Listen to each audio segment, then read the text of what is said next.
அதிக மழையால் பாதிக்கப்பட்ட தென் மாவட்ட மக்களுக்கு உதவுவதற்கு நியூஸ்7 தமிழ் அன்பு பாலம் குழுவினரிடம் பொதுமக்கள் அளிக்கும் நிவாரணப் பொருட்கள் குவிந்த வண்ணம் உள்ளன.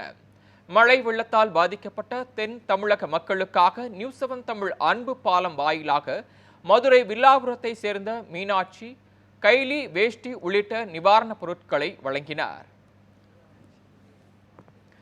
சென்னை சாலிகிராமத்தை சேர்ந்த டாக்டர் லட்சுமி பிரியா அரிசி, பாய் மற்றும் பால் பவுடர் உள்ளிட்ட 15,000 ரூபாய் மதிப்பிலான நிவாரணப் பொருட்களை வழங்கினார். நங்கநல்லூரை சேர்ந்த சுந்தரகிருஷ்ணன் 100 கிலோ அரிசி மற்றும் ஆடைகளை வழங்கினார். சென்னை மேற்கு தாம்பரத்தை சேர்ந்த பிரதீப் குமார் பாதிக்கப்பட்ட மக்களுக்காக நிவாரணப் பொருட்களை வழங்கினார். மதுரை விராட்டிப்பத்தை சேர்ந்த மனிஷ் 26 கிலோ அரிசி, பிஸ்கெட் பாக்கெட் உள்ளிட்ட பொருட்களை வழங்கினார்.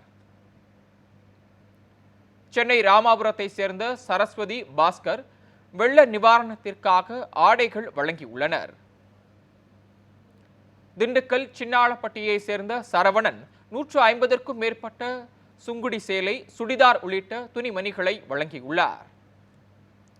சென்னை தியாகராய நகரை சேர்ந்த ராமமூர்த்தி மற்றும் பாலாஜி பெட்ஷீட்டுகள், சேலைகளை வெள்ள நிவாரணத்திற்காக வழங்கியுள்ளனர்.